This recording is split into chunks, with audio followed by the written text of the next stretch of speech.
So today we're going to talk about genre. Genre already is a term in popular usage that you're probably familiar with, right? So there's genres of movies, action, romance.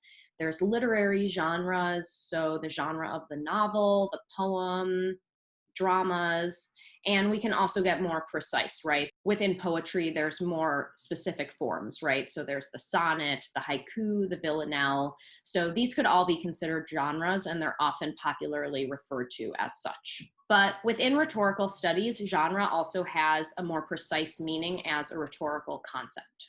So to rhetoricians, genre refers to typified forms of discourse. So there's all sorts of genres. They're not just literary, and you interact with them and have expertise in many of them already. So some genres that you probably interact with and use a lot are the text message, the meme, the restaurant menu, the lab report, the paper for class, the personal statement.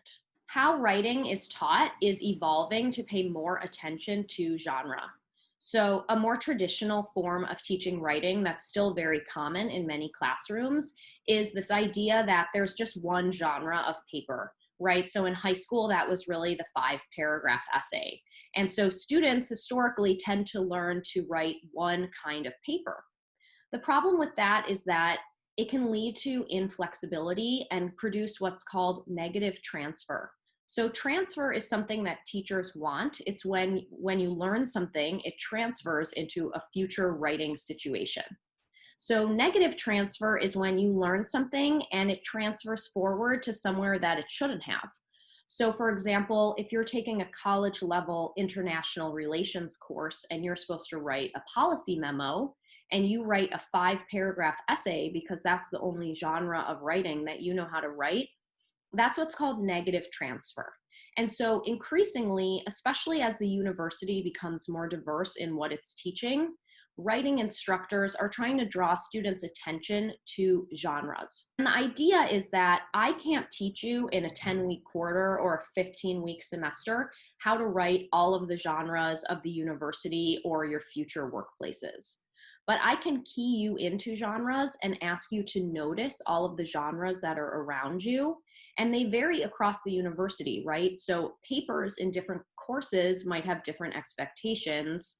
You might write lab reports, you might do creative writing, you might have to write an artist statement or a business memo. So these are all genres at the university. And so what I want to work on today is encouraging you to be aware of genres and understand genres, so that when you move into different writing spaces inside or outside the university, you know to look for genres and look for genre conventions so that you can write appropriately for your new context. It's also worthwhile to remember that genres even differ across the university, and a research article in one discipline can differ from a research article in another discipline, just like a research paper in one discipline can differ from a paper in another discipline, right? So just like there were genre differences between poems, there's also genre differences between a paper or an article in computer science or psychology and in literature or religious studies.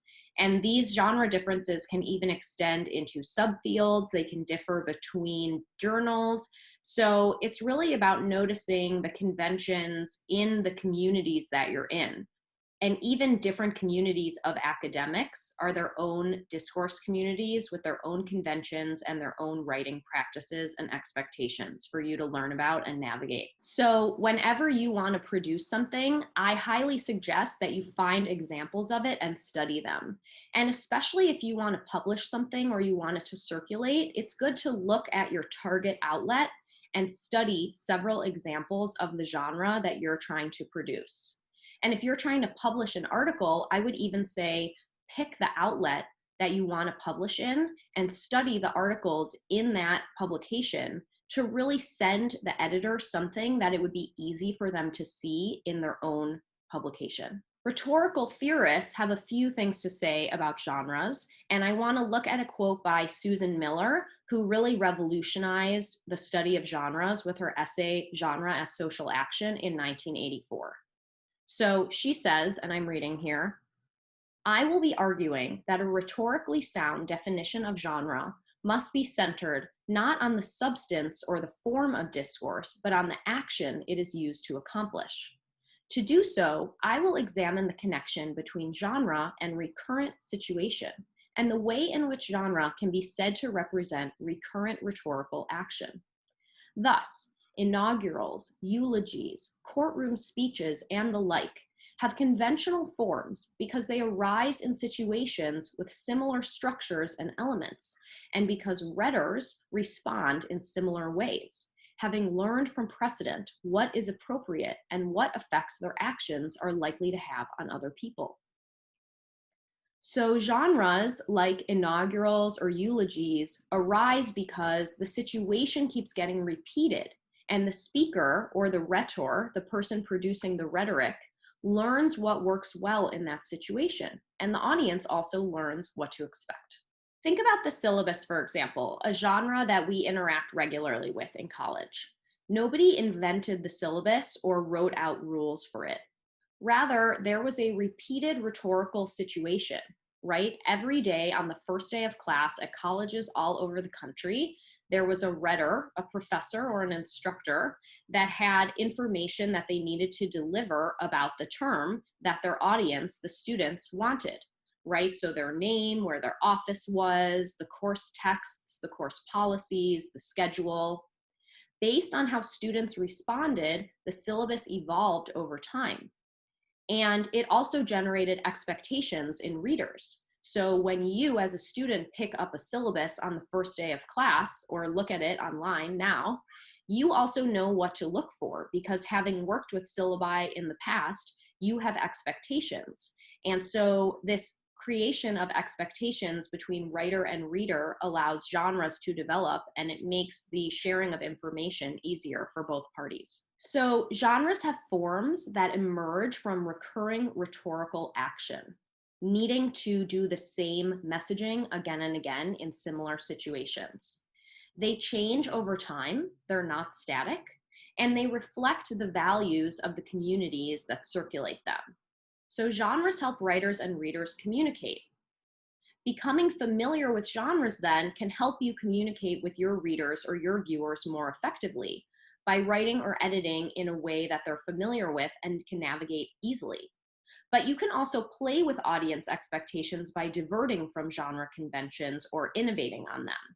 But I believe the saying that it's good to know the rules before you break them. So I think we should study genres even if we aim to innovate them in the future. To do a true genre analysis, you should compare multiple examples of a single genre.